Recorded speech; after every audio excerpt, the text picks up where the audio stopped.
Complexos. Mas e se pudéssemos ser responsáveis por um pequeno estímulo, capaz de impactar de forma positiva uma vida inteira?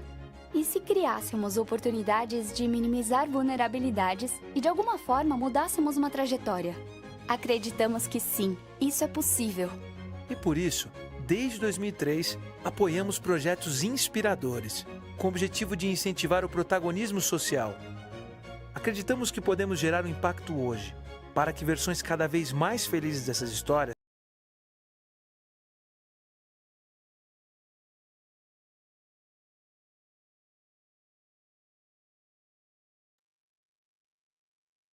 Good evening. We are starting another recording of Café Filosófico CPFL. And I would like to thank you all who are in the studio in Campinas and also all of you who are watching us on Instagram and YouTube. And please follow us on these two channels. You can follow our information and also see all the content. And Café Filosófico starts now.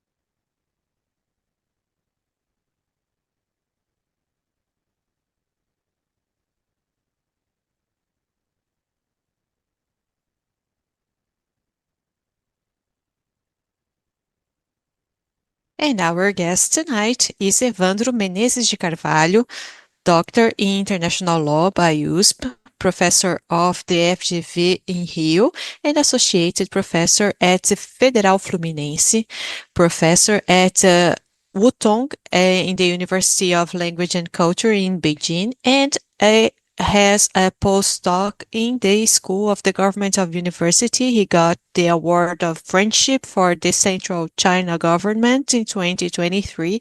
He's editor-chief of the magazine China Today.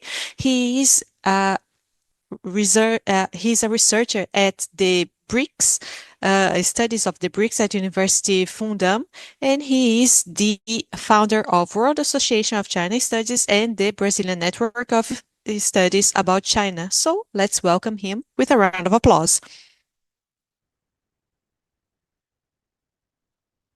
Evandro, it's a pleasure to have you here with Café Filosófico, and you have the floor.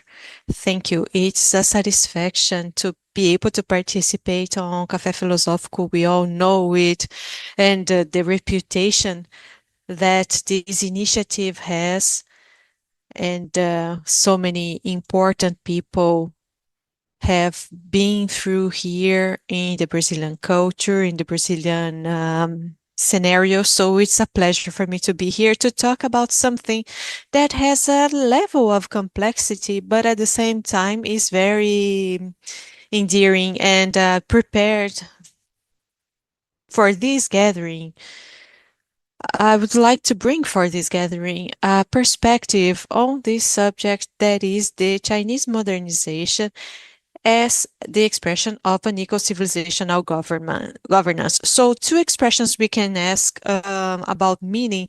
So Chinese modernization and the modernization in the Chinese style assumes that the modernization has characteristics that will be different from the Western kind of modernization. It's not for nothing that we add this adjective, a Chinese modernization, because if we think what it has as different or what is very specific from China, and the part of the eco-civilizational governance is another expression we can think of, and it means that we have some knowledge on this governance in China. It's an important topic to get to know China. We can't forget this dimension. And what would be the eco-civilizational governance? It has to do with the ecological civilization, which is a key topic for China, especially in the current government. So, to talk about this subject and even to be able to give the foundation for this topic, I would like to remind the words of the inaugural discourse speech of Xi Jinping in 2013. He had taken the General Secretariat of the party in 2012, and then the presidency in March 2013. And he underlines the complexity of ruling China, a country with 9.6 square kilometers and 56 ethnicities, 1.3 billion people at that time, and now they are reaching 1.4 billion. And the message he has is that for you to get to know that country, you have to know the territory very well and know what the population know and expect from their governors, and act with caution. And he says, as if we were walking by a very deep edge, as if we were stepping on thin ice, because ruling a country is like frying a small fish. And this is something that is from Lao Tzu. And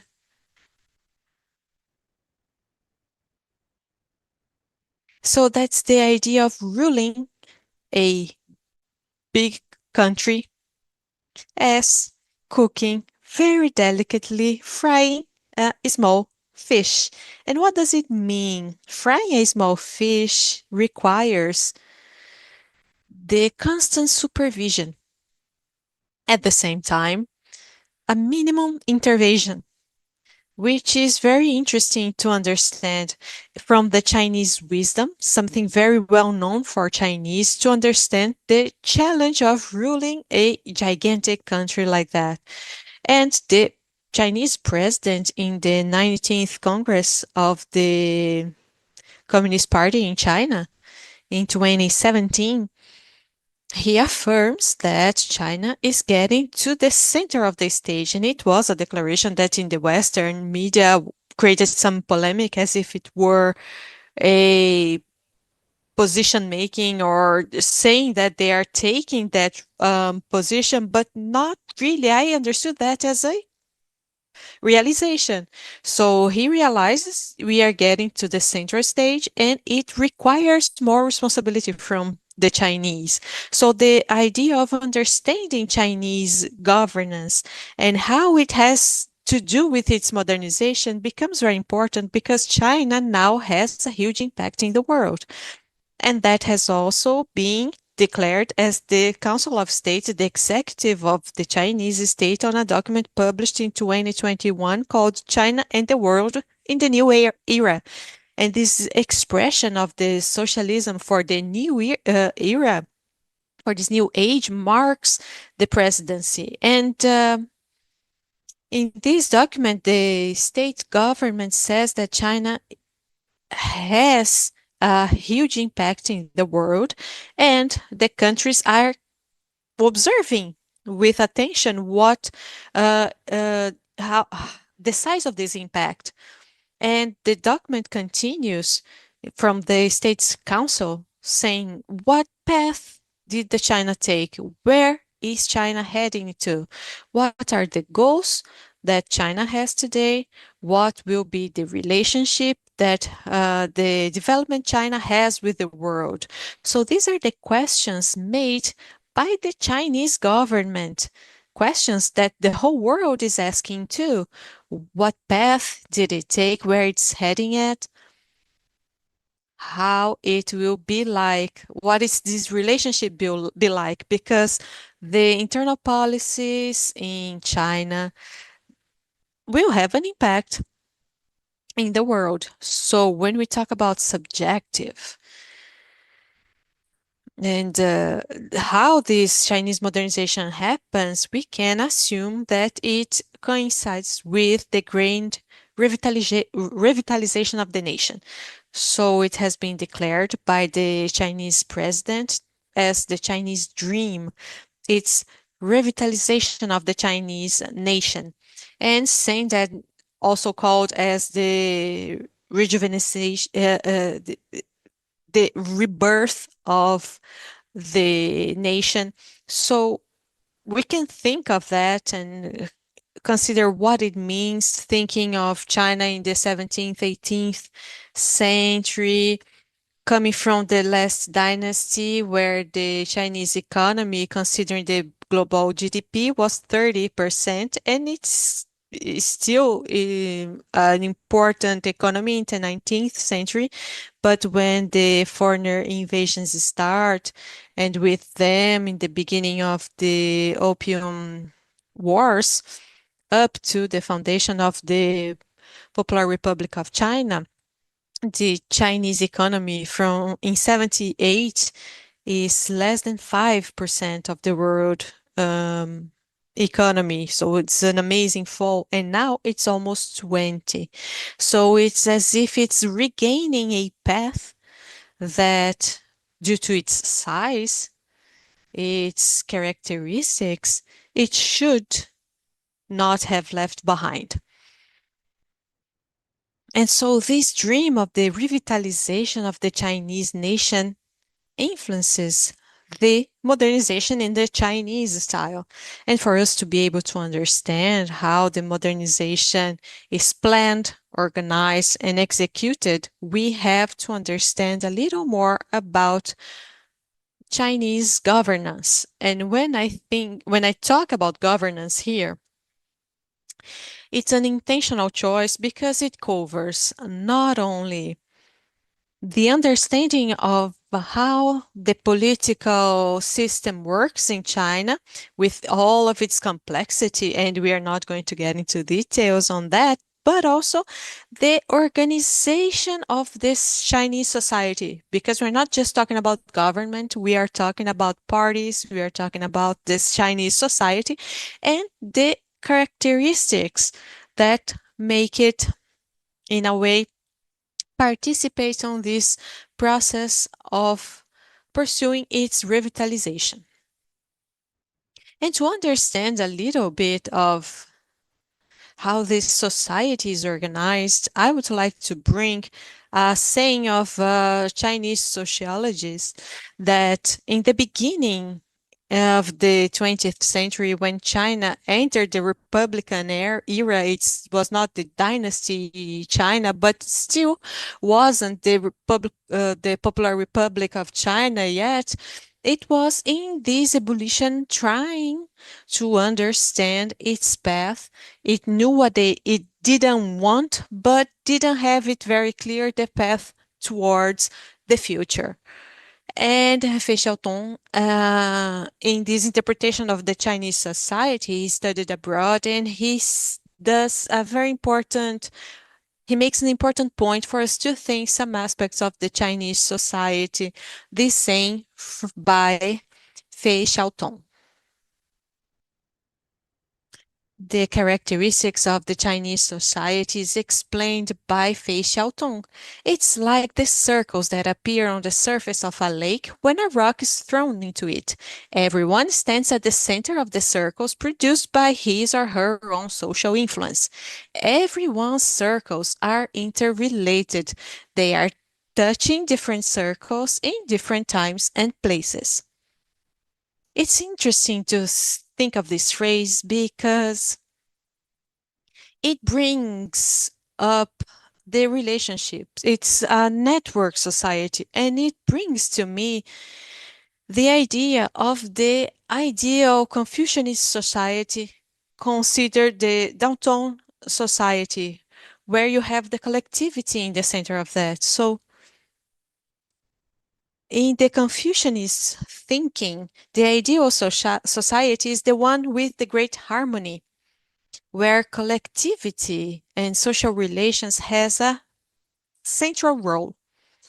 And when we get closer to the Chinese theorists thinking about this Chinese society, they talk a lot about that. Fei Xiaotong brings it in his book, but he himself is inspired by the traditional thinking in China.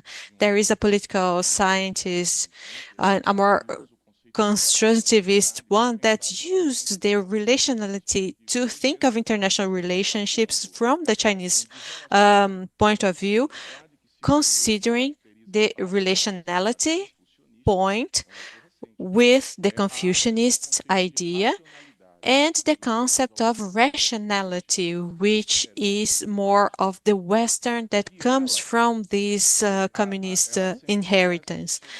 And it accentuates this society of connection. You don't have an erasing of the individual or the individuality. That's not the point.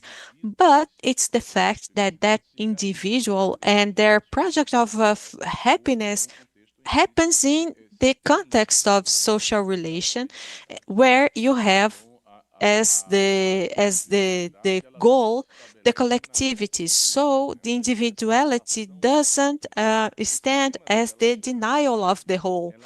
So the relational concept is interesting because it's in the Chinese spirit of really standing out the construction, this collective construction.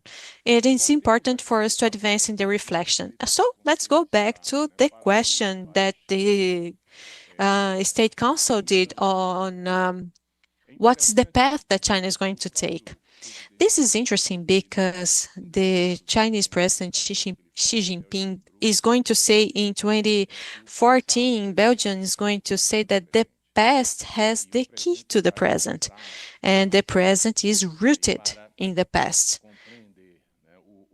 And to understand and to know where a country came from, you have to look at the past, and then you're going to understand why the country is what it is today, and then you can understand and get a direction for the future. So you have another special key there of looking at the history and learning from history, and based on it, understanding the country and thinking of the future.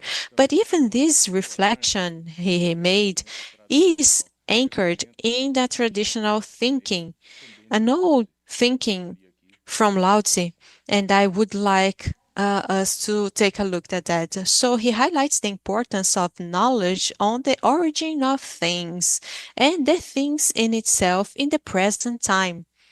Everything under the sky is to be considered as the mother of them all. When the mother is found, we know what her children should be. When one knows that he is his mother's child, we have to guard the mother that belongs to him. To the end of this life, he will be free from all peril. So this text is from Lao Tzu. It has different translations from Chinese, and it's very hard for us to have a certain convergence of all the translations, but the idea of understanding the origin, and by understanding the origin, the root cause, you can understand the results, is a thought that evokes the importance of the past. And in this case, in the Lao Tzu text, the mother is the origin of everything, that gives origin to everything and gives names to everything. So this origin, this mother, would be unnameable. And in Taoism, it's Tao. So it's this idea of everything under the skies has a mother, and then you have to look at the mother and then know the children, and in this way, to the end of our life, we will be free from our peril, is an idea that the lessons from the past are important for us to avoid the mistakes we made in the past. So there's an important point there of the relation that we can use, a more contemporary expression, the connectivity, and the component of history as a tool to plan the modernization in China.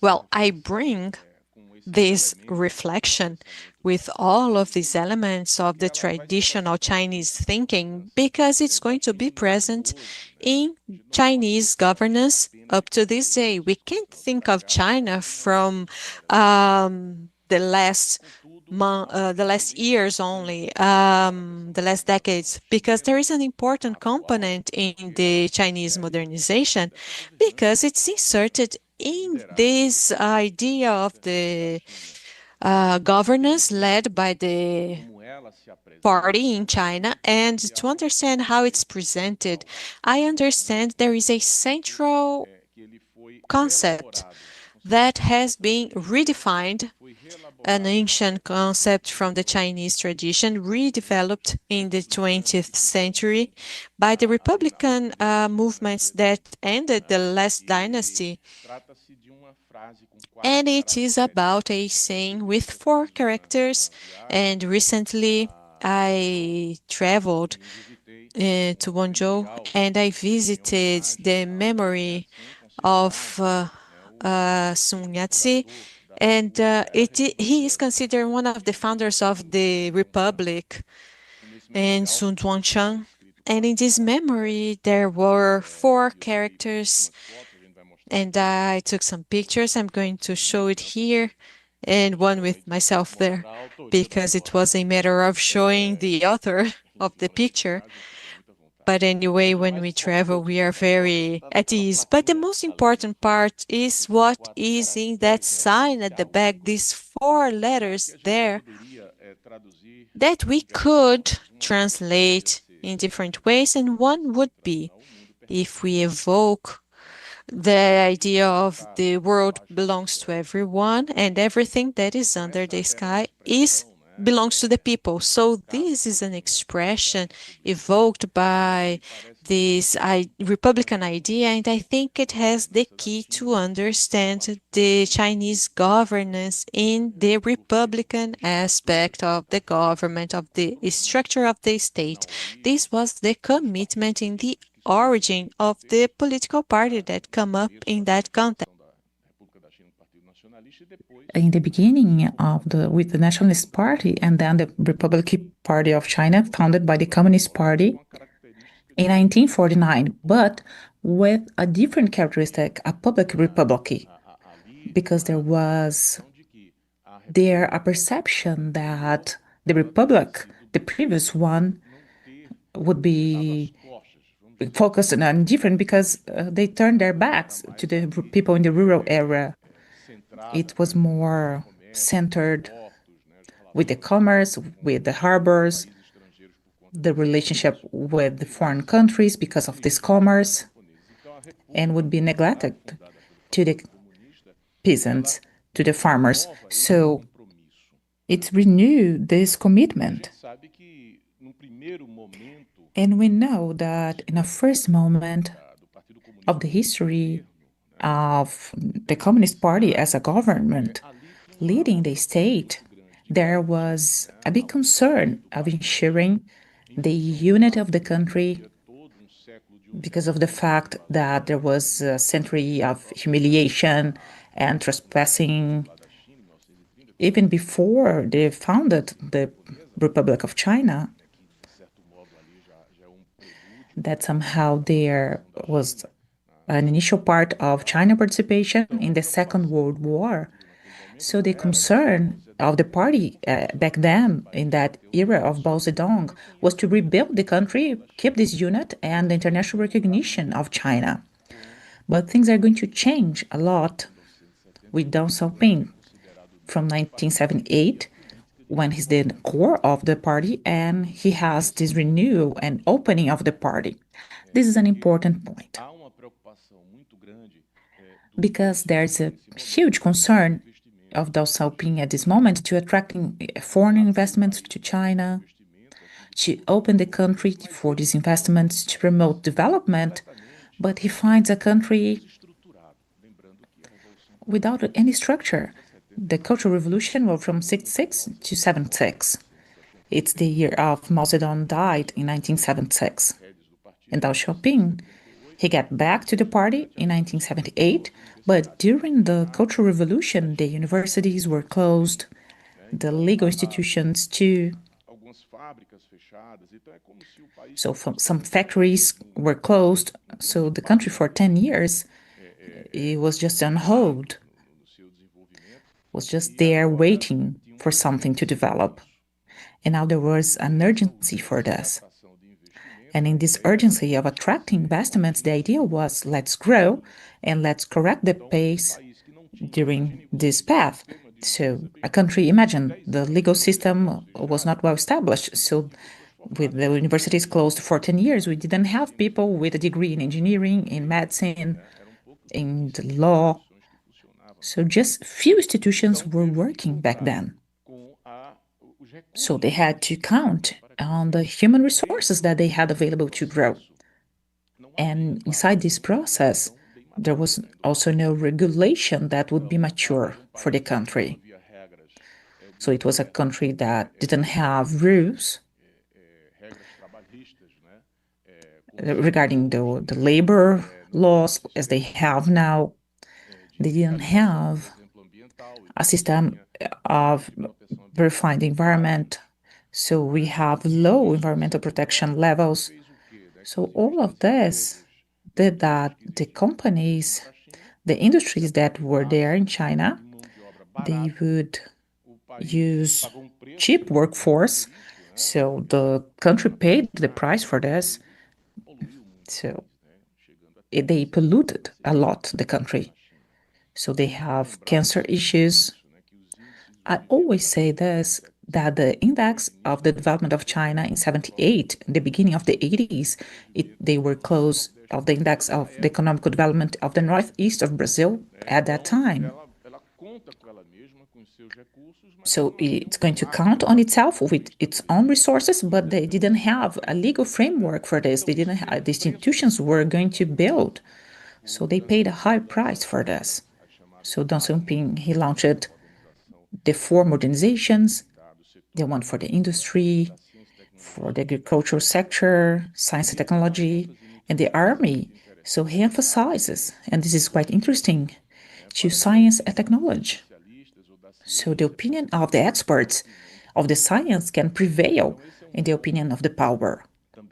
So this is something that's quite interesting to observe in this turning point in China, from Mao Zedong, for this era of this new politics, that he starts promoting the scientific development, we could call like this. So let's make decisions based on data, not on hypothesis, and start doing some initiatives for some trials, as we have a special economic area. So these pilot projects and this system in China, they work based on pilot projects. So the first economical special area known, there was one in Zhonghai, Shandong, other cities, that there, in that special economic area, they would have the rules of economic for a capitalistic environment. So you had exemption, low environmental protection, and so on. It generates amazing development in these experiences in the Chinese society. But on the other hand, it starts a process that we can call like a change in the choices made by society, in the relationships inside the community. Why? Because they go after these opportunities. A country that was in the first half of the 20th century and the beginning of the 70s, 80% of the population, they were in the rural area. So there we have some homogeneous view. We didn't have this inequality if you consider the current China. And it starts growing with opportunities that are being generated by this new reform and this opening of the market. And this is an important point to understand the source of this change, of this turning point that's going to generate all the challenges for the country. And I would like to share something, the last train home, the director Li Xinfang, that I'd like to get this part of the movie to show more about this thinking. So just to see the movie, to give some context, it was a family that were living in a rural area, a couple of young people. They leave this village, they get married, and they try to get a working opportunity in a factory in Shenzhen because of this economic development. And they had a daughter called Tim. In the movie, they also have another child, a boy. But at that point, when they leave the village and they go after this working opportunity, they didn't have a good educational skills. So they leave their child with the grandmother. So they leave the grandson with the grandmother. So this child is going to be there to be taken care of by the mother. So they go to Shenzhen to make money. And during the movie, I want to show the drama of the parents. And at some point in the movie, they have a dialogue. They have a dialogue with one of the kids, and they insist, keep studying. It's really important. I'm working so you can study. And there's a moment that the father says, I don't even have words to explain to you what I felt, because it was hard for him to translate his anxieties, his anguish, his thoughts into words. So I'd like to show a piece of the movie because it shows this transition between the rural China and the challenges that the generation in the 80s, 90s, they go through, looking for opportunities.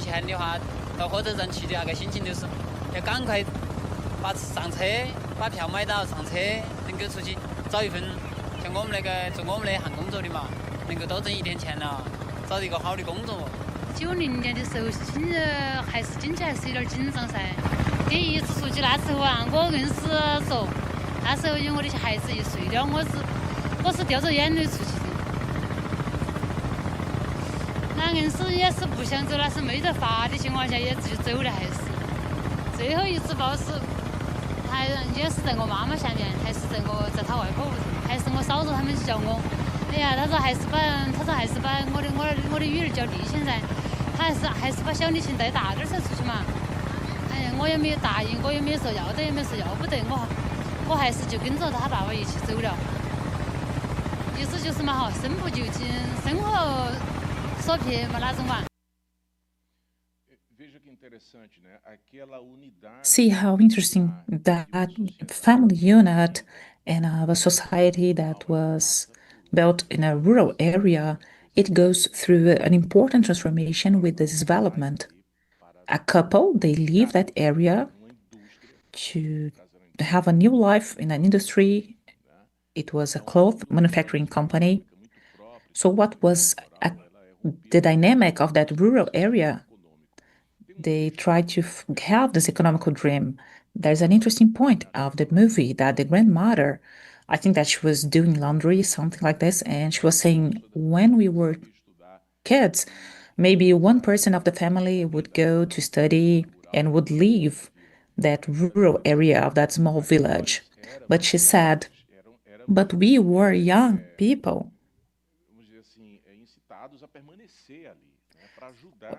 They tried to keep us here in the field to help.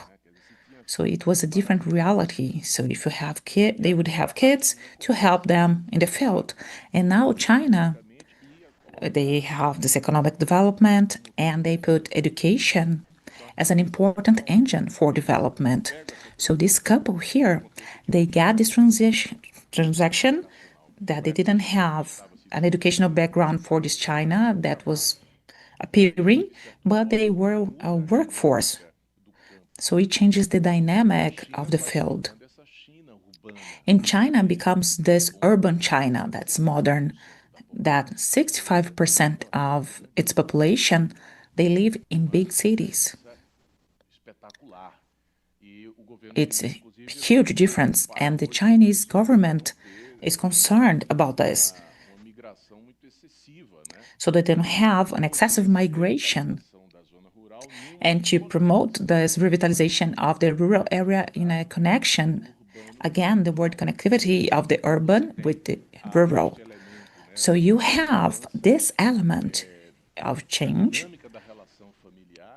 of the dynamic of the family relationship, where education becomes an important key for the young people. And at the same time, a curious relationship, this is also something typical for China, of the grandmother with grandchildren. Even today, right now, in this moment of China, the young people, the young couples, when they have kids, they expect to make money because they need to support the kids and it has a high cost. And the grandparents, they want to be together for the education. So the values from the grandparents, they give their values to children while the parents are there trying to get opportunities that China started showing to these young people. So this change, it's an important key to understand where China got today. So when the Chinese government is talking about this Chinese modernization, it shows some aspects that, in the perspective of the government, they have important dimensions that China needs to take into consideration in promoting this modernization. The first of them is that they have a huge population. China is almost a world inside a world, and it's not easy to ensure 3 meals to 1 billion people, job positions, and this is a challenge that requires a lot of investment in infrastructure, in education conditions, health of young people, to take care of the elders. So it's a huge challenge for the government. The second dimension, it's showed by the government in this modernization, the Chinese that would be a different modernization of that we had in the Western, is this constant seeking of this thriving for everyone.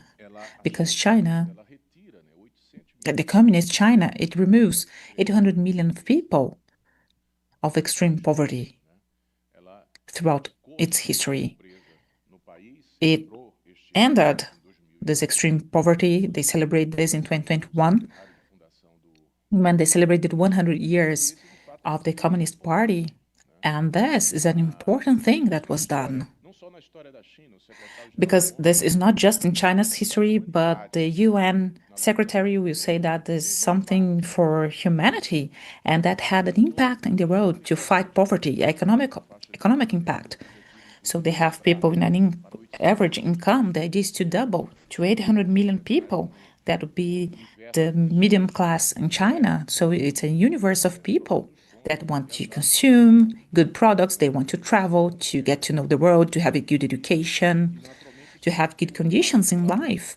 And naturally, it's going to have an impact in the world.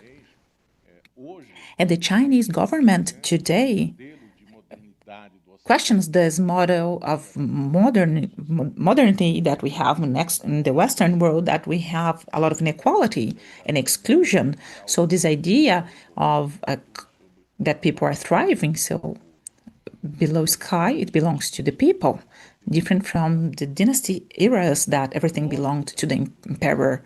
So the logic being gone, used in the beginning of this republic era was this, that the government needs to serve to people. The third item would be the coordinated development of the material progress with the cultural and ethical progress. This is another important dimension because it takes to a characteristic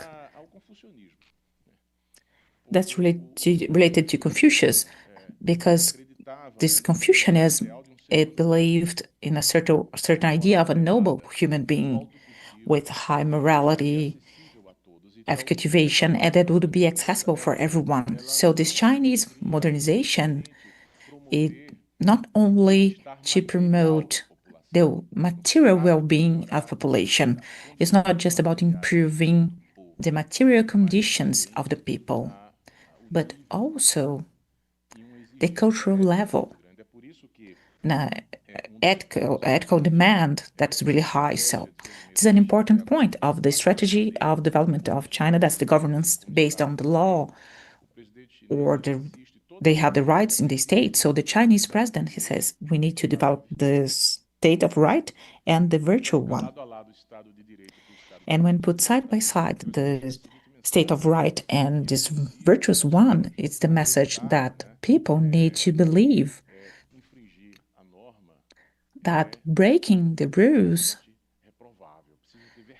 it's morally wrong. They need to be ashamed if they do this and recover inside this being the right, this sense of justice, not just in your character, but in this formality. So this is an important dimension that I always discuss this because of my legal background, because a power as the justice, where the judges, they are not elected, they should be more Republican, as we say in Brazil. They need to be more strict. In the case of China, they do this. So this is something that I always like to mention. So the Chinese Republic is well developed. So the fourth dimension of this Chinese modernization is this harmony between human beings and nature. It can sing beautiful words, but once again, the harmony when we have this word in the Chinese glossary, once again, it relates to the traditional philosophy of the opposites that are not against one another, but they live in harmony. The world, this whole, it depends on this type of different manifestations of reality. So the idea of defending this harmony between human beings and nature, it translates in public policies that are concrete. This is another important thing. This guidance of governance, they are always translated into metrics, goals by the government. And the peaceful development, that's a clear position compared to the Western, the message that you from the Western, you developed in a history of genocide, invasion, colonization, and we don't have this in our history to the other people. Actually, China that was invaded by different countries. So this is the message, this is a dimension that the government states in the context of modernization, but to the world. So the Chinese modernization, when it goes to the world, when it translates to a foreign policy, it's going to be one that's peaceful. Having said that, it's important to understand some aspects of the Chinese government. I'm not going to get into details in this idea of development because we talk about the thorough strategy of the 4 points and all of that. So in the 80s, for example, they already talked about the importance of the opening policy, so they would get to the middle of the 21st century as a moderately thriving society. And Deng Xiaoping uses this idea of a moderately thriving society, which is the one that comes before the Aton society of the Great Harmony. So the expression they use every now and then, or very often, have to do with a Chinese thinking, the one that is born in the soil of the Chinese culture to express to the population the goals of the party. So besides the strategies, this thorough strategy with 4 fronts, there is integrated plan of 5 spheres where you have a point for the economical development of today for high quality. So China leaves the phase of the 80s, the 90s, the beginning of the 21st century, which was about growing GDP over 2 digits, and now it grows 5%. over 19 trillion dollars is a lot, but they look for the high quality of the development. So it's a new paradigm of development. The political development has in itself an institutionality that is ever more stronger, and the Chinese law gains an extraordinary complexity, and the party relies on this structure. And in the social part is the eradication of poverty. As I mentioned, this is one of the examples, and I would like to highlight two more dimensions of this big plan of 5 spheres, where you have the cultural dimension. So besides the importance of these fundamental socialist values, it is important to include the tradition of the Chinese culture. So the national Chinese culture is one of the pillars of this rejuvenating process of the nation.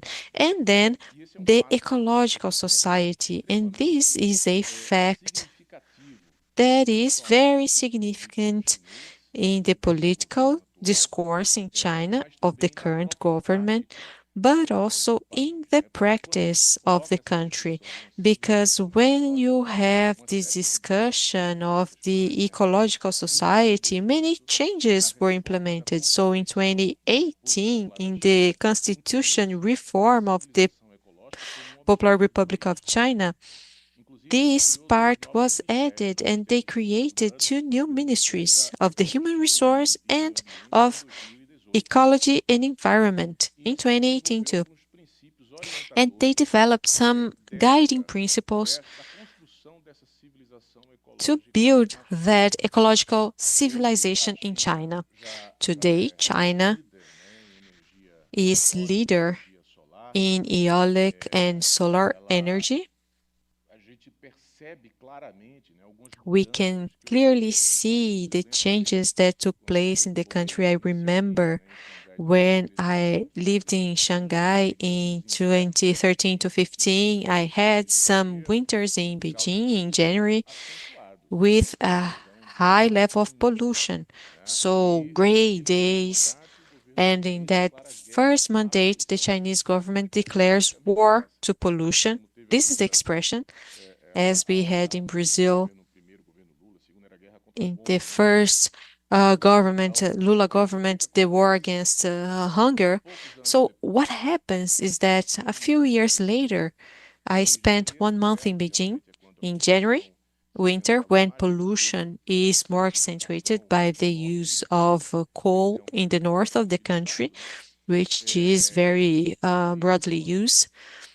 1 month of blue sky, so pollution still existed, but it's like São Paulo when you look from a building in the 20th floor that you see the gray line. But some lakes, for example, were completely cleaned, and I could see that change. But the most important is the commitment the government took, for example, with their 14th five-year plan that is concluding this year, is to reach the carbon consumption in 2030 and carbon neutral by 2060.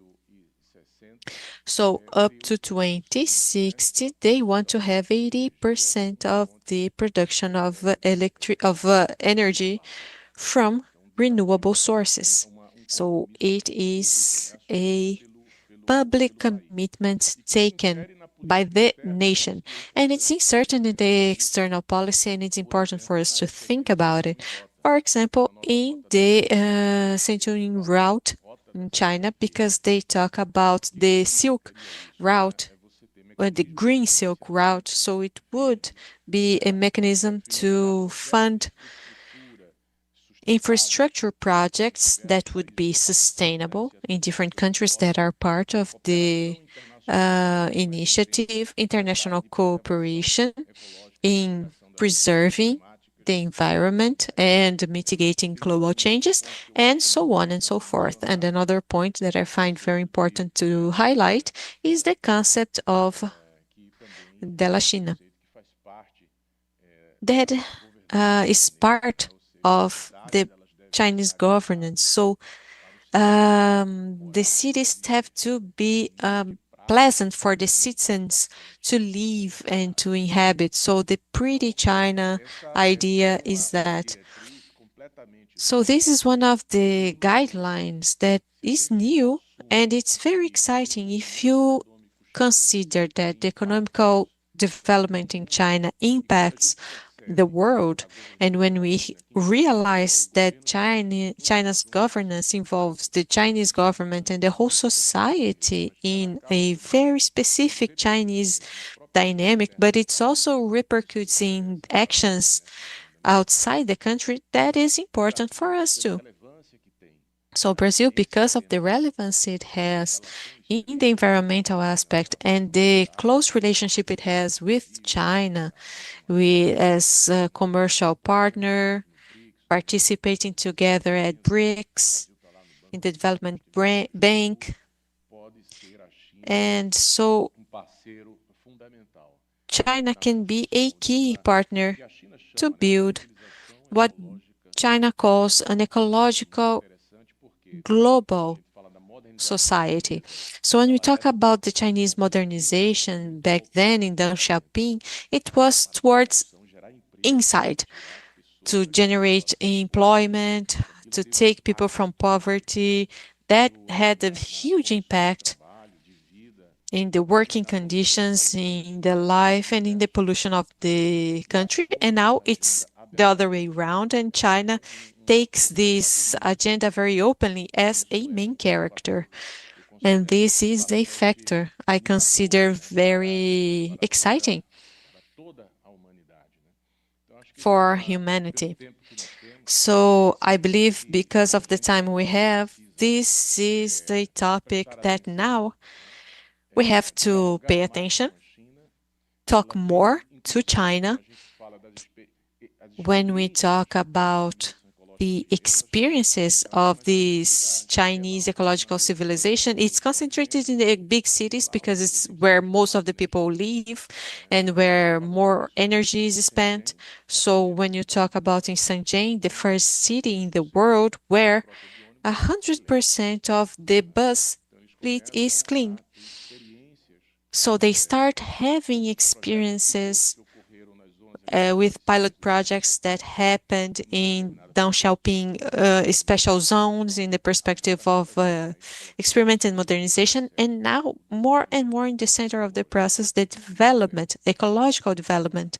And that indeed is good news for the world that is asking, as China is asking, where is China heading to? So we have some clues, and they are clearly exposed by the Chinese society.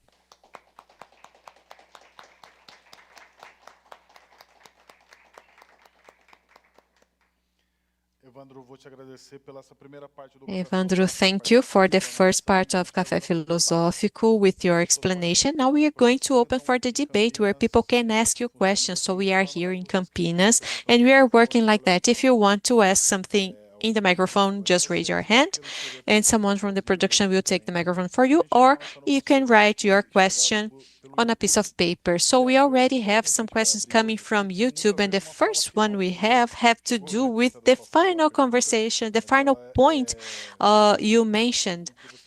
And it has a lot to do with what you just said. And Rafael asks, but during decades, China was known by its pollution. And then we could see videos of people wearing masks on the streets in the 90s. And it was not the pandemic, it was that fog in Beijing, like some days in São Paulo today. But in few years, in a campaign called Let's See the Stars Again, they could reduce the pollution. So his question would be, is China proof that it's possible to have electric cars, the sponge cities, and if you could talk a little about all of that. Yes, I believe China proves, and I said in the beginning, in the opening reform policy, the numbers were very complicated. And I usually say to the northeast of Brazil, it's as if the northeast of Brazil in 40 years would become one of the most important economies in the world. And Deng Xiaoping, the leader at the time, talked about that, and he said he would bet in science and technology as an important means to get to a moderately thriving society in the middle of the 21st century. So he was talking about 100 years ahead. So let's start like this. So maybe in 100 years we will get there. So China proved it was possible. It paid a high price at a certain moment. So all of the information that ended up being a very negative image for China, like slavery and pollution. All of that was used to criticize the development policies of the country at that time. It didn't happen, but it's also a fact that they developed very quickly, and now they are taking the opposite path from depollution, of more labor laws. The GDP per capita in China now is higher than in Brazil, and now the cities are cleaner, safer, the rivers are cleaner.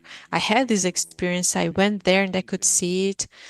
And there are some areas in Beijing where you have some areas in Guohai and Penghai where you have some lakes. They were not so clean, and now they are crystal clear. They can swim on the lakes. So this is an example that you can notice, but that is part of a context of development that for sure it is a part of a state action. And that state action, and that's what I would like to highlight, it happens through a logic of connectivity,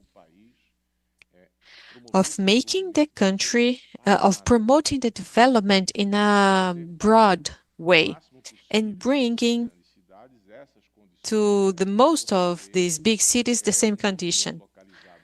So you don't have a localized development in one part of the country and forget about the rest of the country. So this is one important point that brings the Chinese development and brings a reflection for us.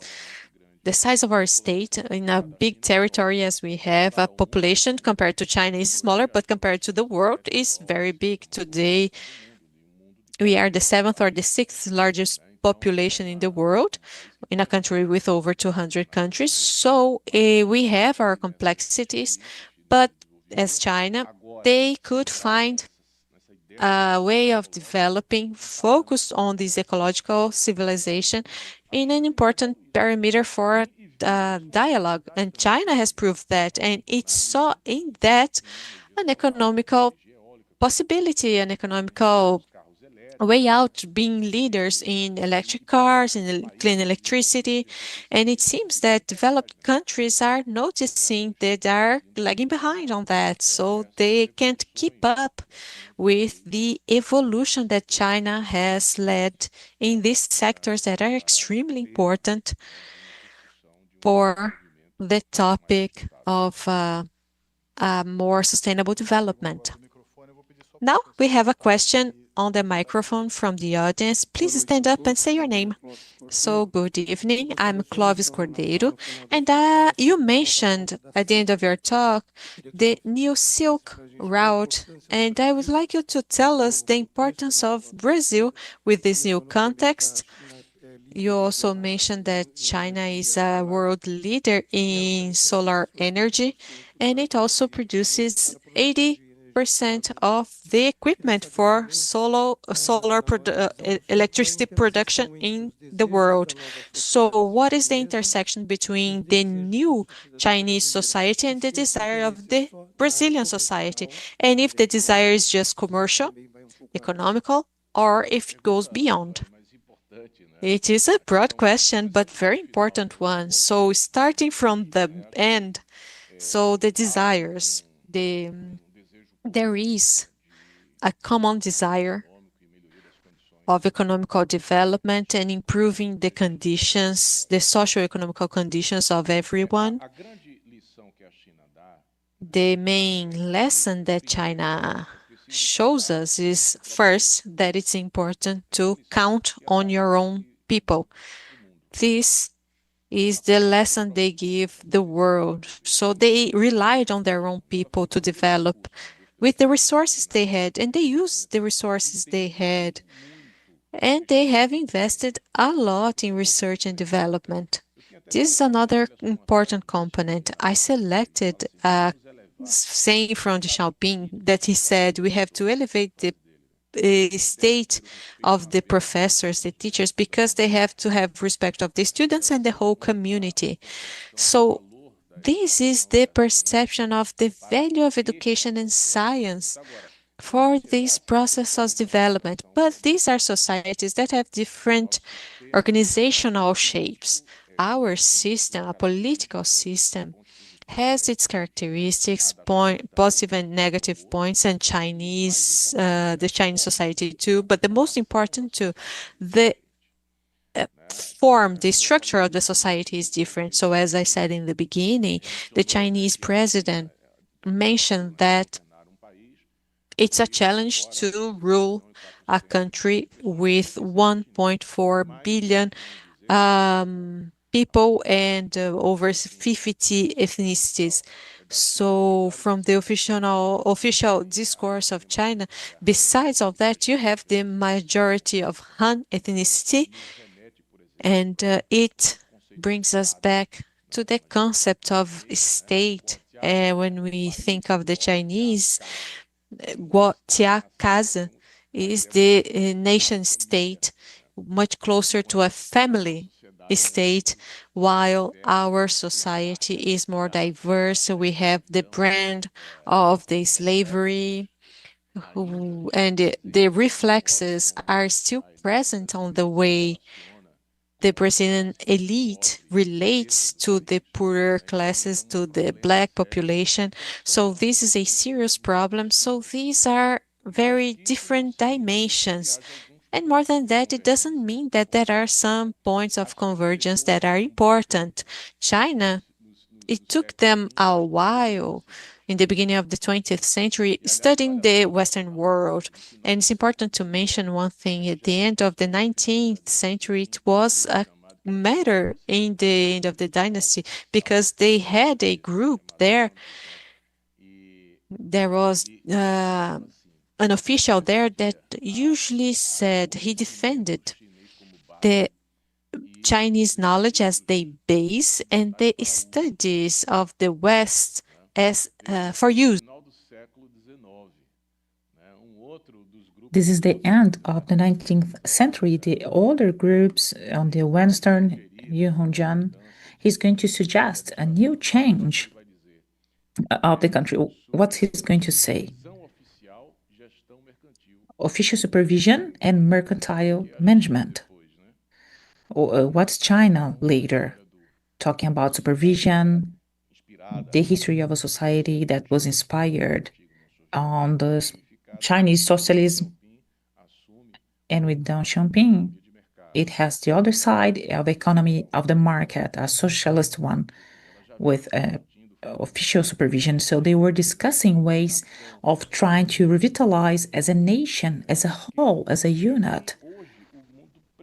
So I think that today the world needs to look at China, to study China, and take some lessons like China did. They studied the Western and they adapted what they have seen and learned to the Chinese realities. So in this point, you mentioned about this initiative. I don't want to talk too much about this because we are going to have other questions to debate. It is another interesting element because the Silk Route, it brings this idea of the integration of markets, but not only this, the exchange of knowledge and culture. So one of the initiatives of this context of this route is to create a Silk Route, an alliance of the museums of the Silk Route and an alliance among the libraries. So the Chinese government proposed this, so it relates to the dimension of the development that's coordinated among the material progress and the cultural progress. In this context of this initiative, we have the Green Silk Route. So you notice that these dimensions, they are present in the internal aspect and they reflect the external politic. So it shows a characteristic of the way of the Chinese thinking, that's a systemic thinking. The strategy talks about this in these 4 fronts to transform the Chinese society in a thriving society in all aspects.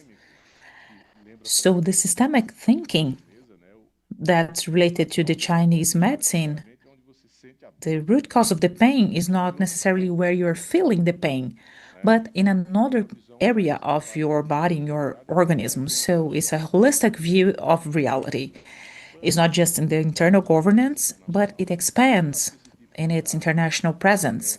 So that's why I think that this type of dialogue, it brings an interesting thinking and the need of getting to know China in a deeper way.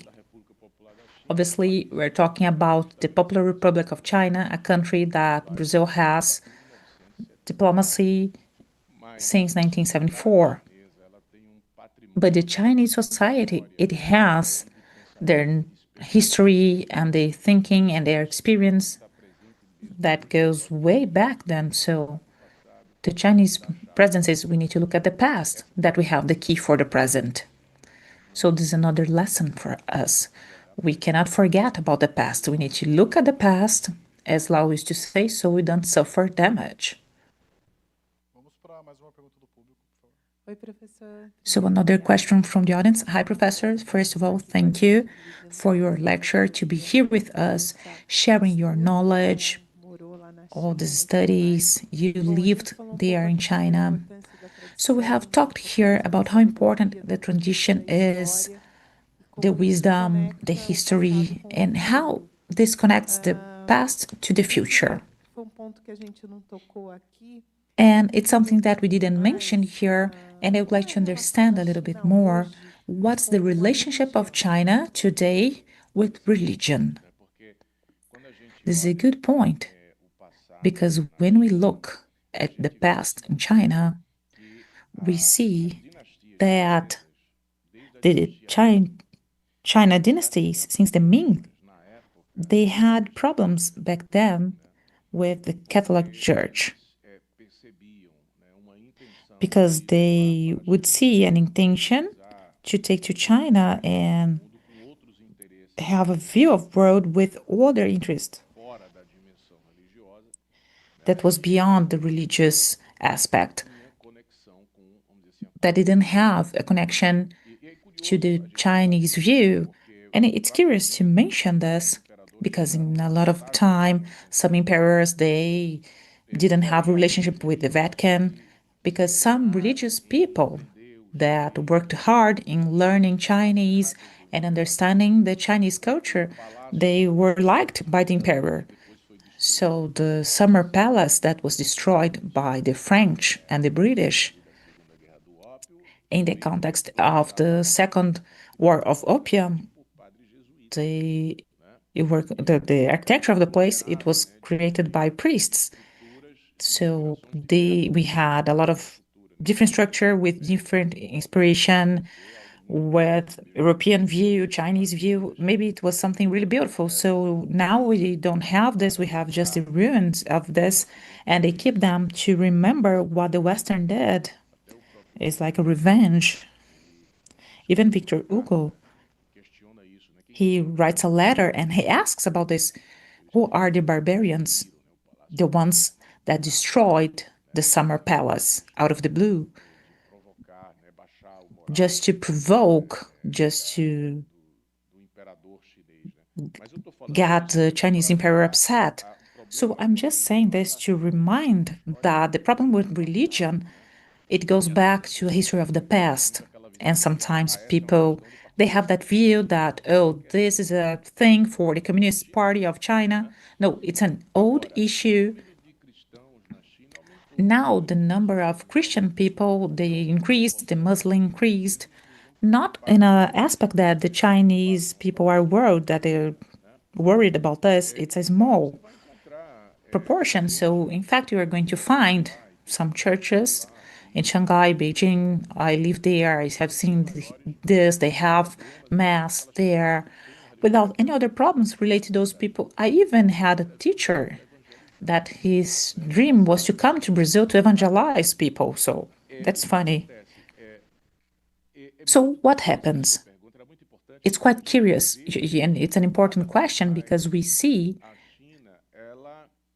even more that China is going to appreciate their knowledge, their tradition, and their thinking. So the Xi Jinping government, they stimulate the study of Confucianism. So it seems something trivial, but in Mao Zedong, he had problems with the traditional thinking.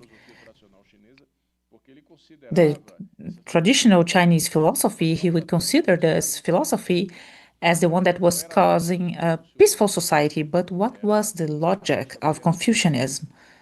It was the hierarchy view. Hierarchy view, so the children should obey the parents, the employees should obey the employer. So the hierarchy was the woman of obeying the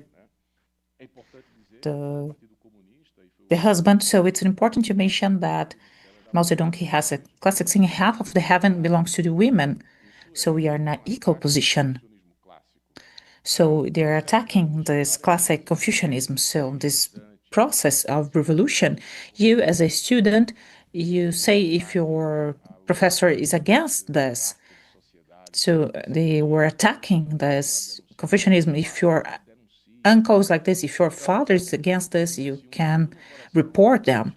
So they were shooting the heart of the Confucianism. And we have Deng Xiaoping, as I mentioned, we should elevate the status of the teachers. They should have the respect not only by not only by the students, but for the entire society. So this is quite interesting because China, they are concerned about the national unit. So Mao Zedong, we have this contradiction. China, after Deng Xiaoping, it changed a little bit this, saying it's not the class fight. We have other contradictions to fight poverty, these type of things. And they are risking this Confucianism view that they have seen this as an important element of the way of organizing the Chinese society. Xi Jinping, his first term, he's going to visit the Tufu city, where have the mausoleum of Confucius. He's going to promote studies. And the Congress in 2022 is going to make a decision that's quite interesting of saying that to understand the Chinese political system, it needs to put side by side. This is the State Council that mentions. We have the Marxism and the fine tradition of the Chinese culture. And the root of the political system, it is on its own history, its own past. So it's quite interesting because they are reaffirming what belongs to China. I usually say that I know that maybe it's too much, but the way that the Chinese government, they present themselves or they define their political system is a socialist system with Chinese characteristics. But I usually say, and I wrote a book to support this thesis, that maybe we can see in this 21st century a small change of a socialist system to a Chinese governance with socialist characteristics. So to say that this Chinese socialism, it applied to China, to their reality, to their society, but we need to understand in the perspective of history, even to understand the challenges that China had with religion, why it happened, and what they were afraid of. And from that point on, we can realize how this impact or not. Your internal governance is an internal subject, but you can have some repercussion in their foreign policy. So this requirement in the external policy, it's related to the economic dimension and cultural one. So it's a challenging question, but as I have told you, I don't see something that as a relevant topic, a crucial topic in China, regardless the fact that there's an increase of Christian people and Muslim in China. A comment, if I may. In the Chinese universities that I attended, a lot of them, but I have seen companies too, but in universities that they are worth institutions, they have a lot of cafeterias, then they have one for the Muslim students. Any student can go there. Sometimes I like to go there to have that meat that we like, but the preparation of the food would follow the rules for the Muslim. So all the students could go there. All the universities, they have an area with options of meals for those who are Muslim. And I have seen public Chinese companies, and I can mention they have their own room, the communication group of China, for their Muslim team to have their meals. I don't know, there's space for this. So what is the Brazilian university that has a cafeteria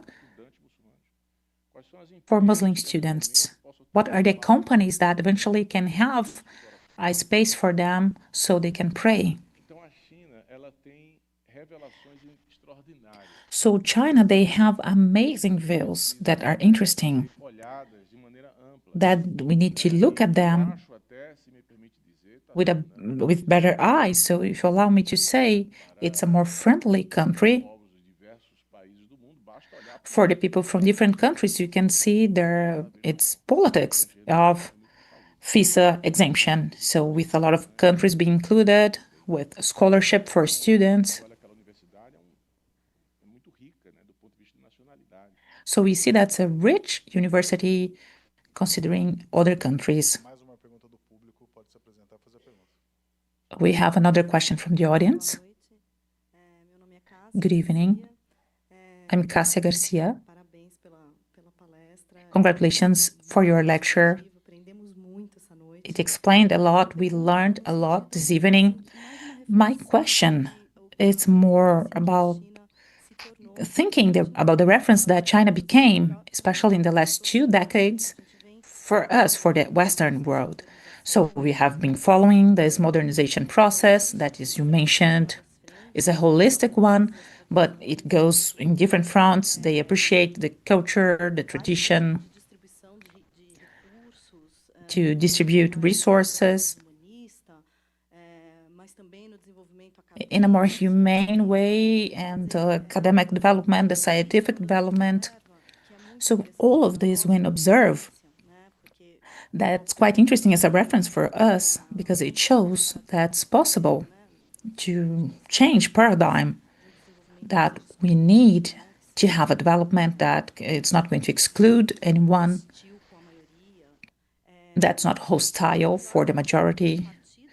But on the other hand, they have a cohesive party with people that are prepared, everyone in the same direction, acting in a systemic way. When we think on our side,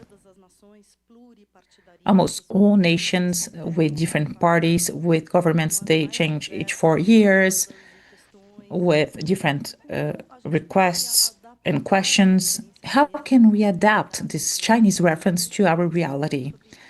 I would like to think about this. Thank you. This is a good discussion. I studied a lot the governance of China in this broader view. And sometimes I think about this, what you mentioned. I understand that inside your question, it seems there's an element that we could look at China and think we, from our side, we could improve.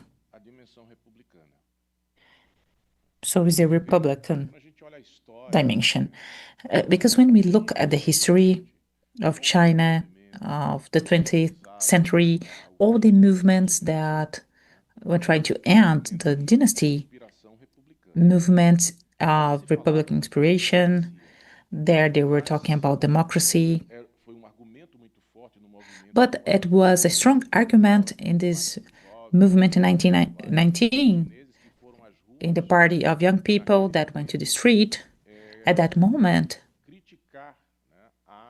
to criticize the decisions from the countries in 1909, after the First World War, that they had a secret treatment to Japan to develop the north of China, that region that they have, that was people from German. So the Chinese people felt that they were betrayed. So they have the ideals of the Western.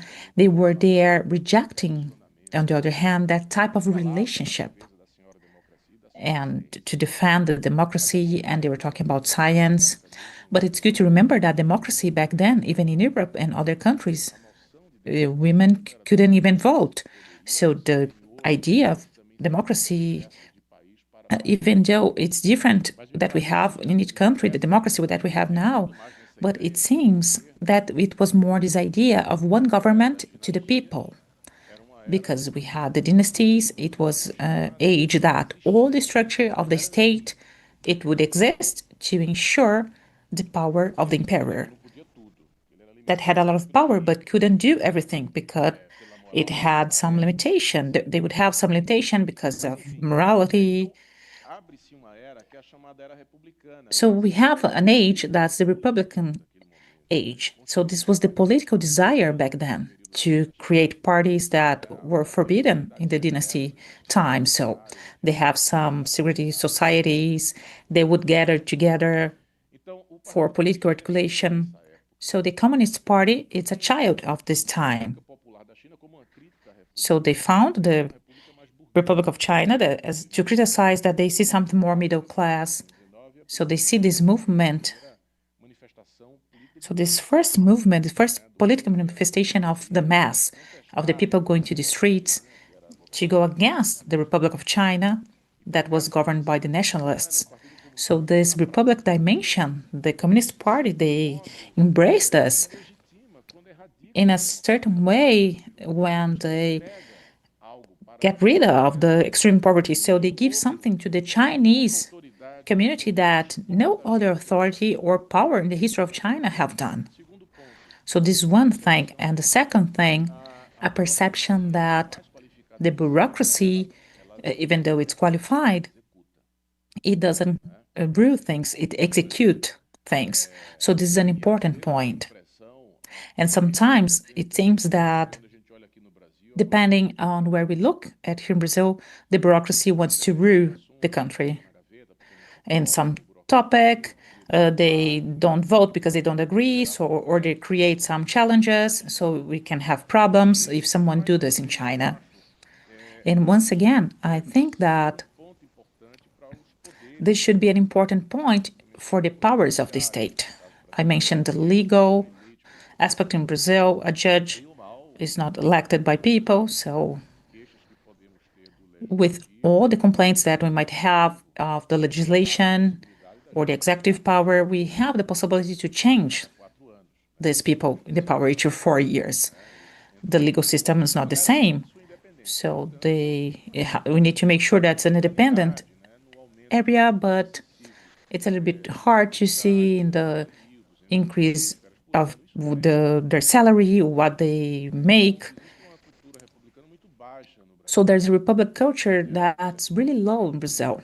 So if somehow we tried hard after the end of the dictatorship to have a democracy, that even though we face some challenges, this Republican culture was not well developed. In the case of China, it's related to the Republic aspect, it's well developed. And China starts, at this point, maybe we have a participation of the population in the discussion, but China starts using more mechanisms of technology to check with the population regarding the public policies. So the Chinese government it has a discussion now about what they call an integral system of democracy to discuss this. So China's saying it's not good, but you're not doing well. So it's going to explain why.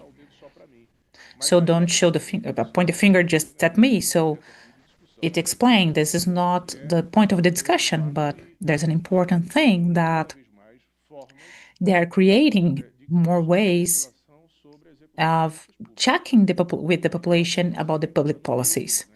So the population find ways of giving their opinion, to criticize a public policy of a mayor with concrete policies. So what examples they could give? So we should think about this too, to look at this experience that can be applied to the reality in China, but how this could somehow inspire us inside our reality, so we don't have necessarily just to give an opinion each 4 years. Also, why not can we give our opinion or have some influence when we're considering the public policies throughout the management of the cities or the country? And another thing is it's a party, because the characteristic of the Chinese political system led by a unique party that has a complex structure, they have internal disputes, but the fact of being led by one party, they have a big concern of each year when they have this assembly, or each 5 years with the 5-year plan. So we have the 15th plan after next year. So to establish to the population what are the goals and the metrics that the government is imposing to them, or to the provinces, what we call states, so the cities, the counties, and they have this more complex administrative aspect, but they need to try to get these metrics. So this is interesting because the population know beforehand what the government wants and how to reach that, what the goals are. So we have a problem very often because after the politician is elected, they just change their agenda, they forget, they take another agenda, and to the judiciary system too.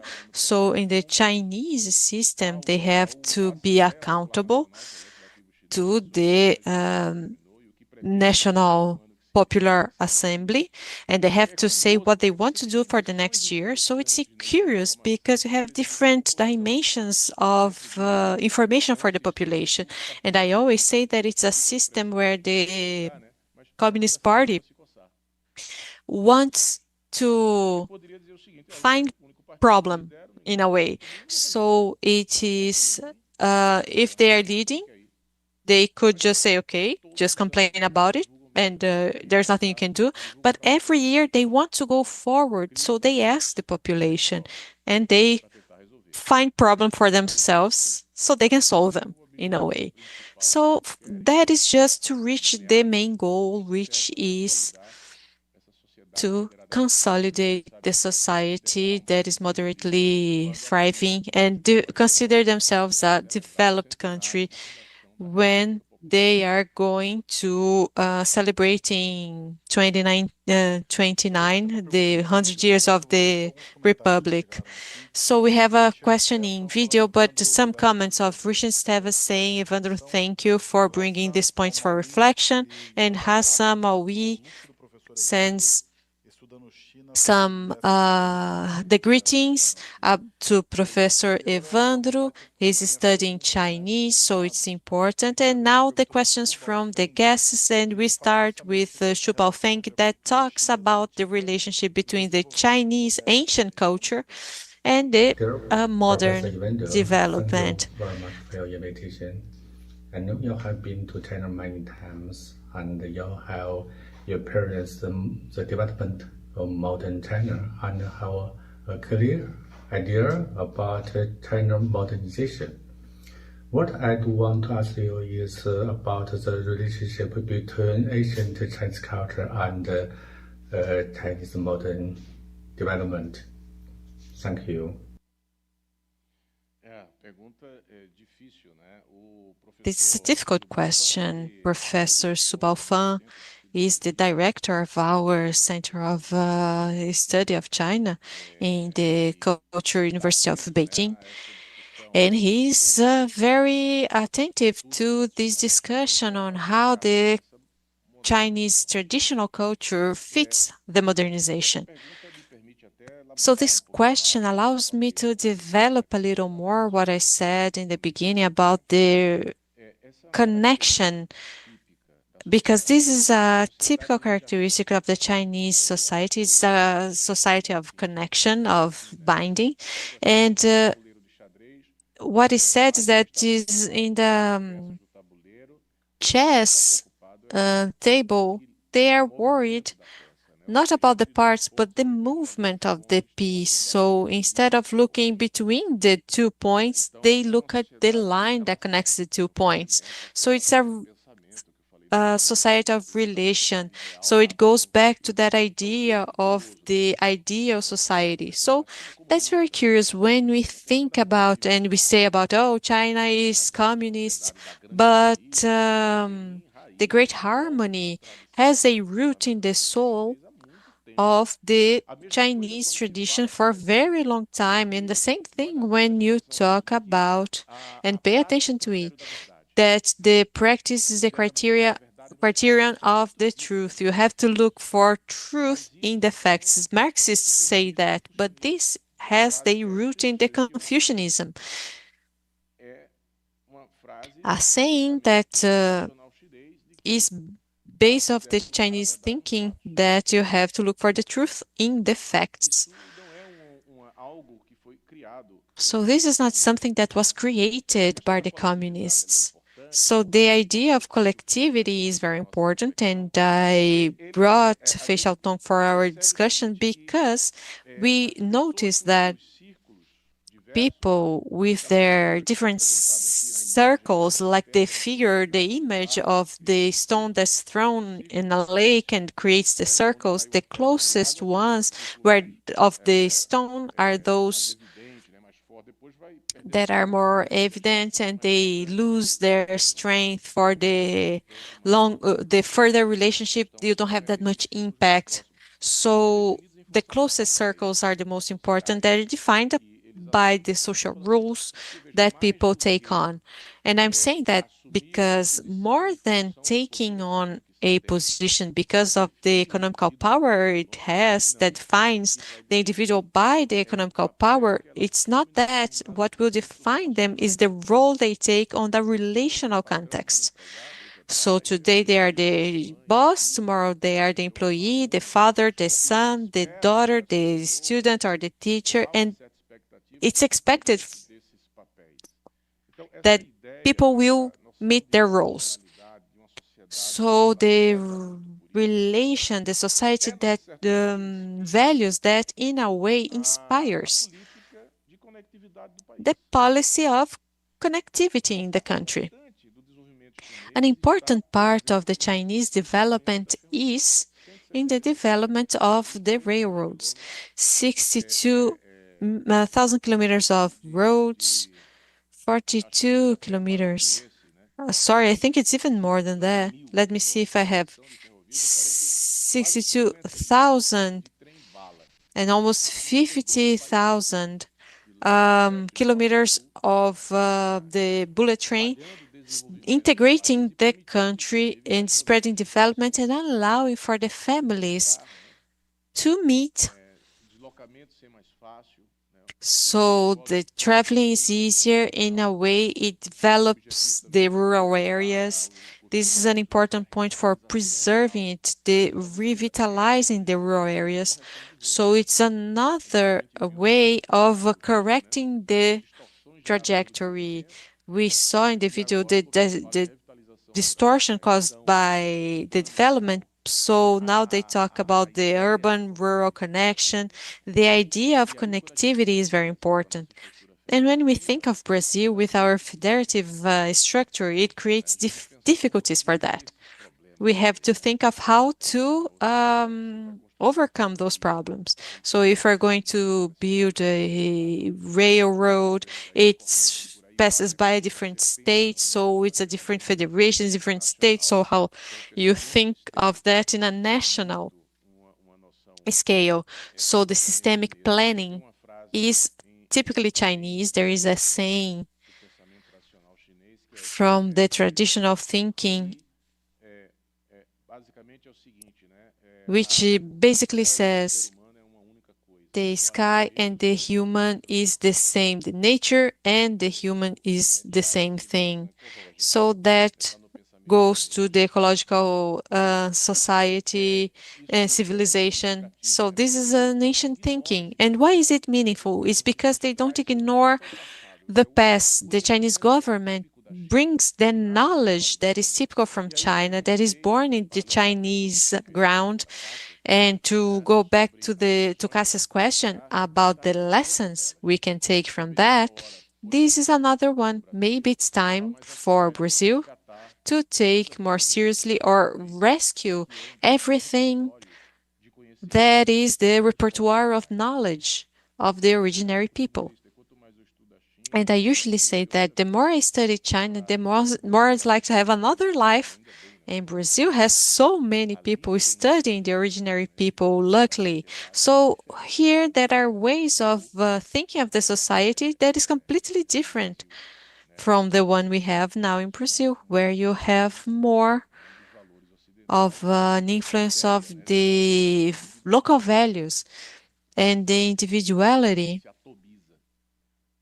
that is centralized. And in China, the individuality is extended in the idea of the family, where the Chinese see a relative, for example. Another question in video, sorry, in person. Good evening, I'm Guilherme. And you talk about a country that in some decades come from a rural and poor situation to an urban and rich country. And you highlight that the Chinese elite have or had the commitment to the state of well-being and virtue.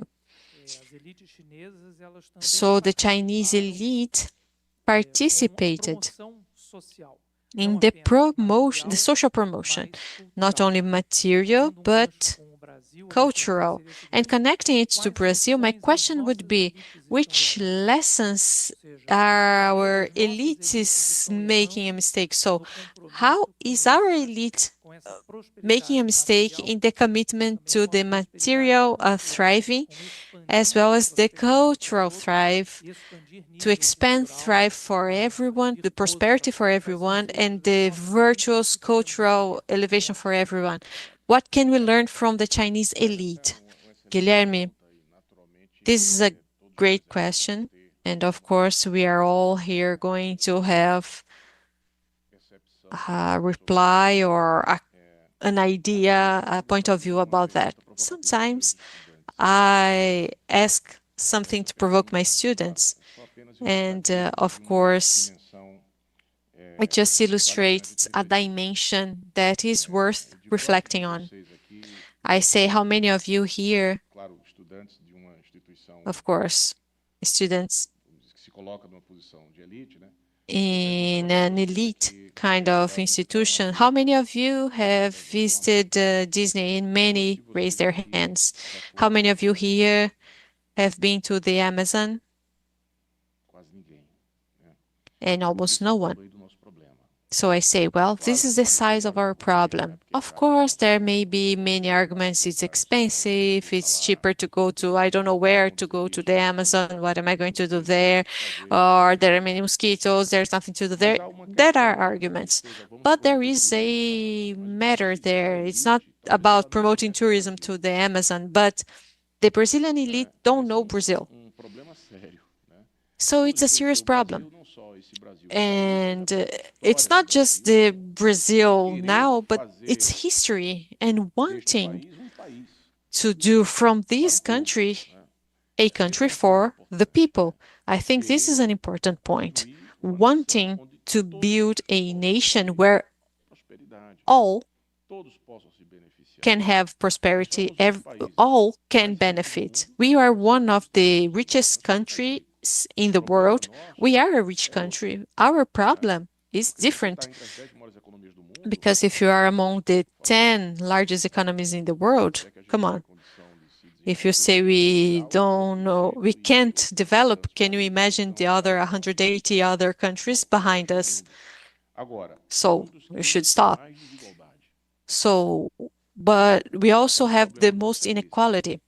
So one of our problems is that inequality, lack of vision to build a country, the desire and knowledge about the country. So when I talk about the Amazon, not only as a place to see nature, but that's what I talk about, the traditional knowledge that can bring concepts that are realities, that is knowledge that was born in our ground.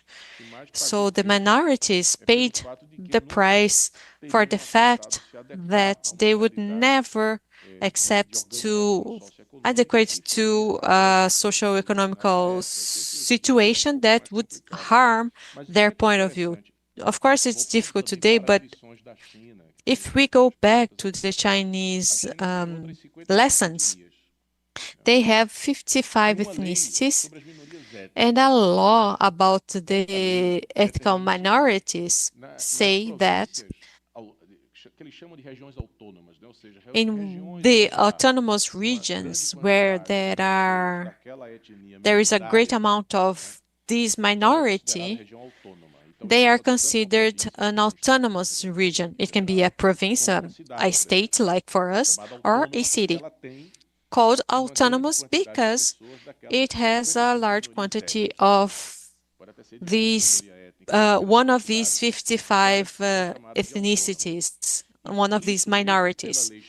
And because of that, because of the Chinese law, they have more autonomy in the governance, in the ruling of that area. So it's a self-government kind of way. So according to that law, the governor of this autonomous region have to be part of that minority.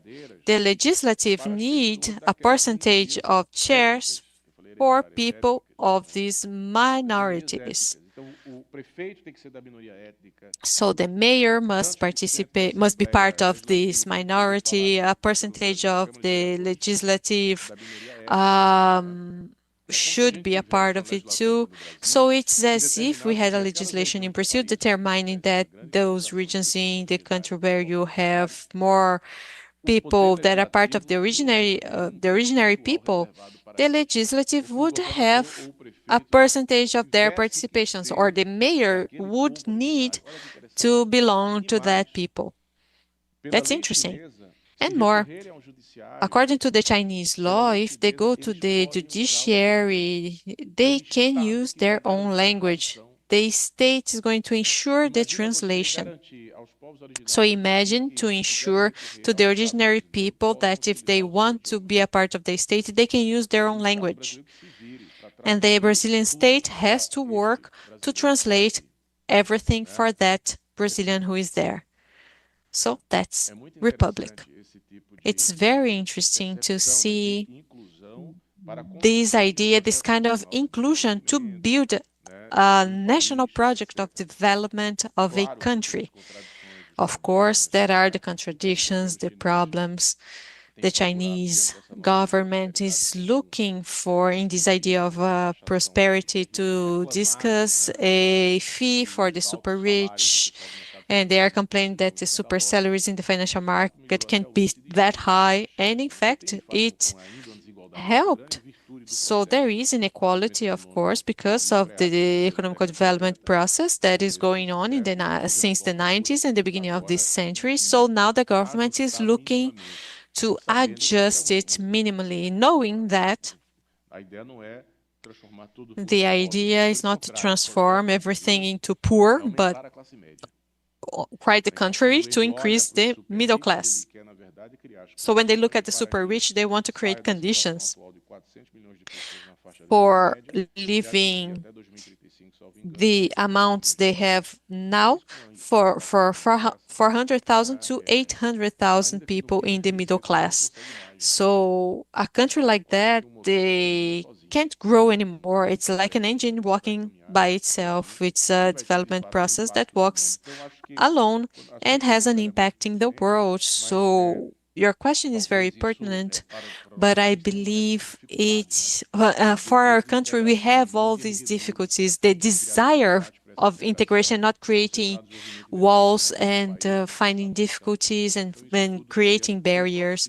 So because of the system we have, the political, the administrative systems that we have, these are difficulties that we have to overcome and bottlenecks to the development. So understand that studying China is inspiring in some elements.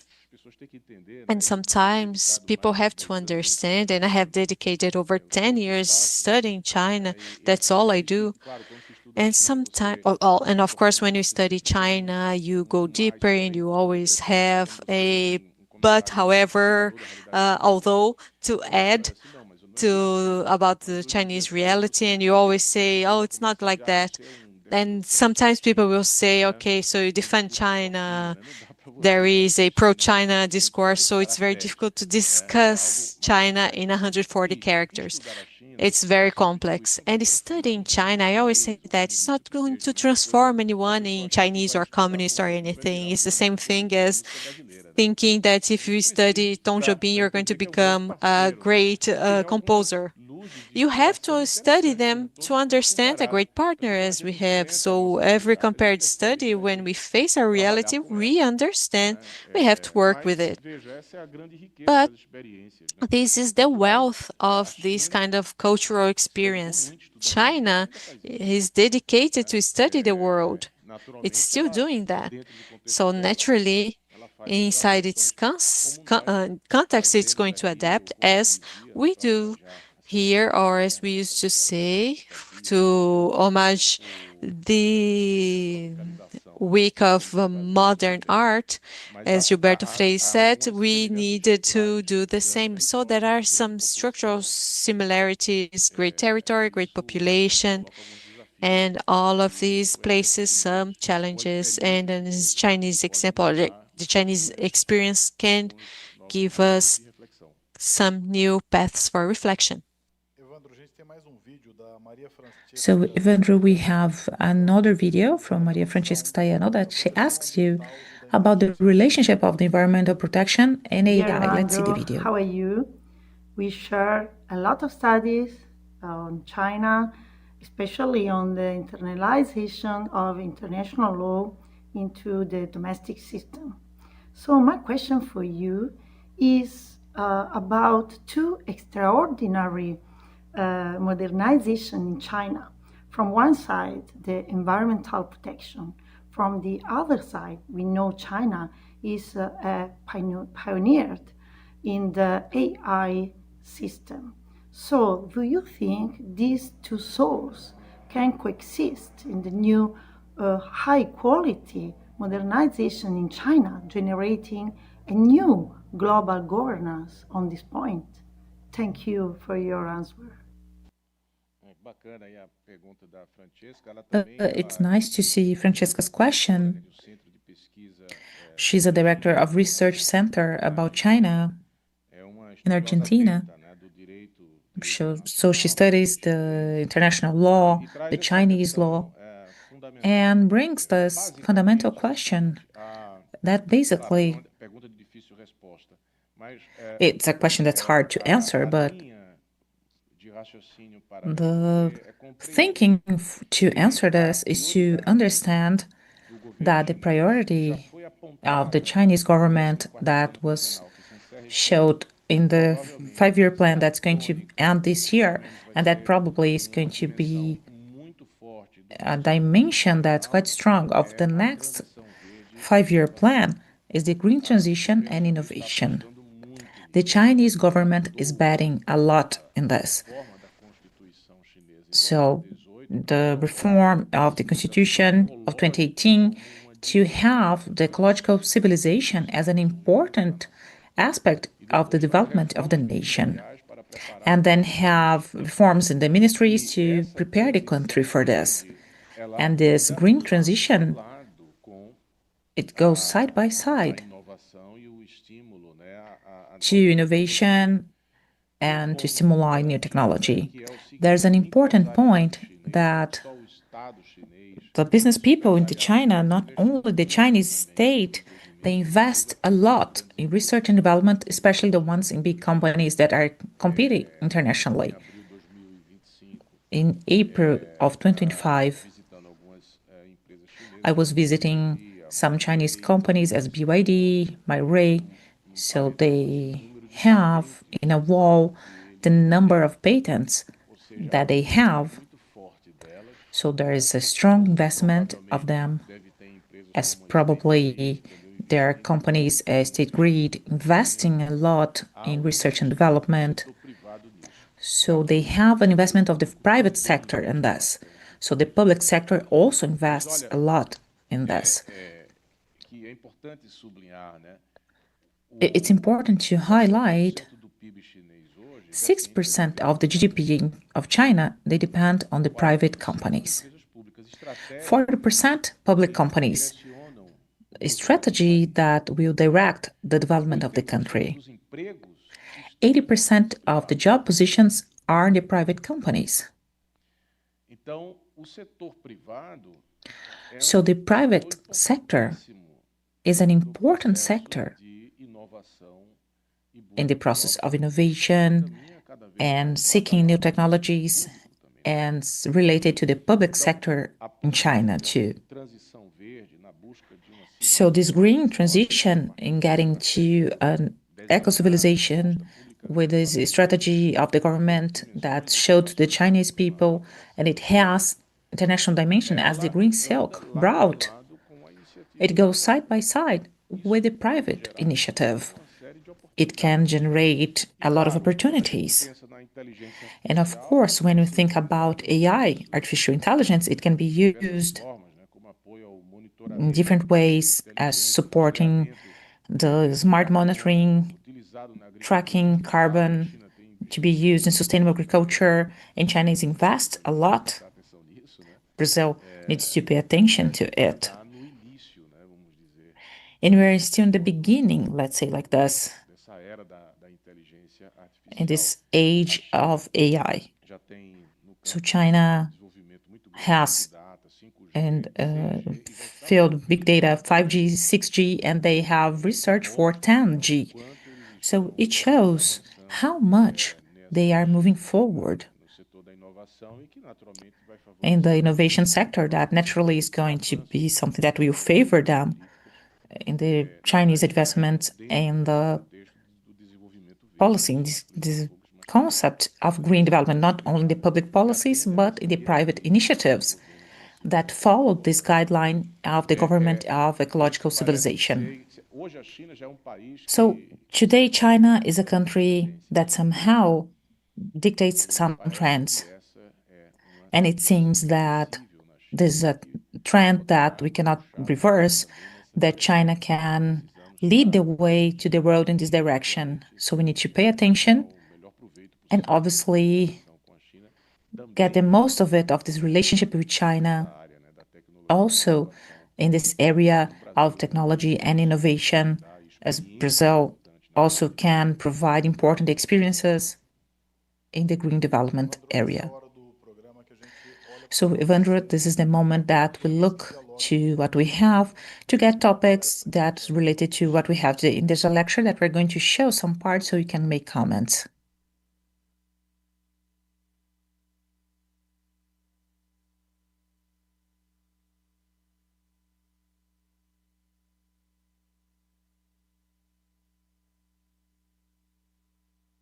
mundo.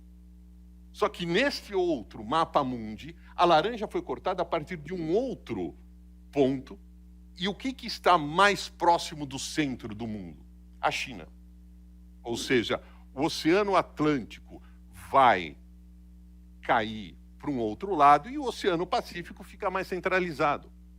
É o mesmo mundo. So this is more centralized. It's the same world. So same in another view. So I'm sure that we're going through a dramatic moment that the political power, the military and economy that for 200 years they were in the Atlantic Ocean, they transferred or is being transferred for the other side. Because what's the relationship, the bilateral relationship, the global scenario? US and China. I will repeat. So we are going through two moments we are changing the history in two important aspects of this bipolarity of the Cold War for a multipolar world, or that's this Eurocenter, to a world that the region of the Pacific is fundamental. So the Chinese name Zhongguo, so it's the middle country. So if you look at the past, China were seeing themselves like this. In other context that we don't have the current international system, but we have different states. So we have a system in Europe that in the Arabic world, so for Asia, with China being the center, even though they have this central power of the world, so they have this distribution. So this Chinese view reflected in the map is nothing new. It shouldn't scare anyone. It's the way that the Chinese people were seeing themselves. The important fact to be highlighted here is that regardless of seeing like this, and even being reflected on the name, the country in the core, so the behavior in the international conditions was not a colonization. So their sailing, they came before the European ones. Few people know this. And however, they didn't use this sailing to do genocide, to do things like this, because they were in the center of the world. So they believed that was part of the China. So they shouldn't kill and invade other areas. So the most important part of this, it sees its role in the world to be being the core, being the center, in a way based always in cooperation. The foreign policy is quite clear. They have 3 words in Chinese. I've mentioned a few, so I cannot remember everything, but it guides the methodology of the foreign policy of China. That you should discuss the topics together, share, actually make contributions together. So when we have a problem, we should discuss together. When we have an agreement, we must share the contributions, so the costs. And the third place, we need to have mutual benefits. So we have 3 words that they define this methodological approach of the Chinese diplomacy, that it showed not only this view, but in the foreign policies, in this funding and infrastructure, but in a concept. It was a good question, so I can talk about this. There's a common destiny community, or a shared community to the world, is a concept designed by the Xi Jinping, the president of China, that is have this view of harmony on the Lao Tzu, the fundamental aspect, because this view of harmony is related to the yin and yang. You know that drawing, where that opposite, they don't repel, they complement one another. So the foundation of harmony is the difference. So there's a sentence in a book about the speech of the states that I don't remember really what's there, but it's something like that music is not good to hear just in one accord. So a painting we wouldn't see just in one color, and the food shouldn't have just one flavor. So the harmony is related to the difference. So we have this in globalization in the Chinese aspect, in the Chinese view. compared to the Western one that you have the same taste, the same values. The Chinese globalization, based on this harmony view that it has there, it related to the philosophy, the traditional philosophy of China. It belongs to the difference. And having this political system, the economic systems that they have different structures. There's an agreement, they have a simulation for the commerce, but to respect the difference because this is an important thing for humanity. She also tried to find new solutions with these different experiences, new solutions, new ideas for the old problems, for the new problems. So considering that the Earth is not flat, we believe on this, China can be there for the Chinese in a way that we are far from them, that image that we have a flat land. So we have our map, so we'd have Australia, but Brazil recently proposed a new map for Brazil, where Brazil would be in a central position. There was some polemic about this. So the Earth is not flat. So I think that the lessons that we have from China with its foreign policies, we have this community, and somehow it gives interesting signs for us to think that even though they have that map, is that the way they obviously are thinking about the world, it doesn't mean, or maybe it won't mean, any type of desire of having some hegemony that is going to threaten the differences in each country. So, Professor, in the end of the philosophical coffee, but before telling you, maybe you want to conclude the evening. So I would like to thank, I think for anyone that's invited to come to Café Filosófico is a huge challenge because you have a lot of knowledge that's available for the Brazilian population in Portuguese of years of this. So it makes people nervous, and it has some, I have some stress, so people welcome me. So I hope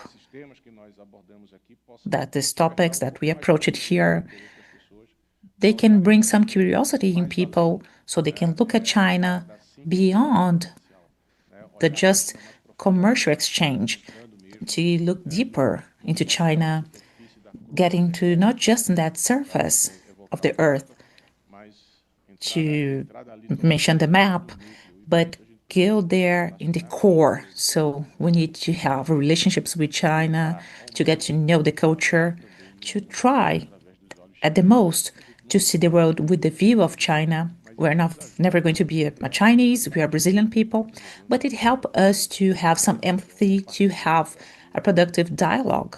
That's a partner of Brazil. That's a partner that brings benefits for Brazil.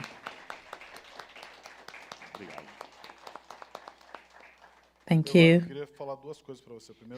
So, Evandro, would like to say to you, thank you, and you can correct me if I'm wrong, but xixi. So I said thank you in Chinese, that was I was able to do, so thank you so much for Café Filosófico of today.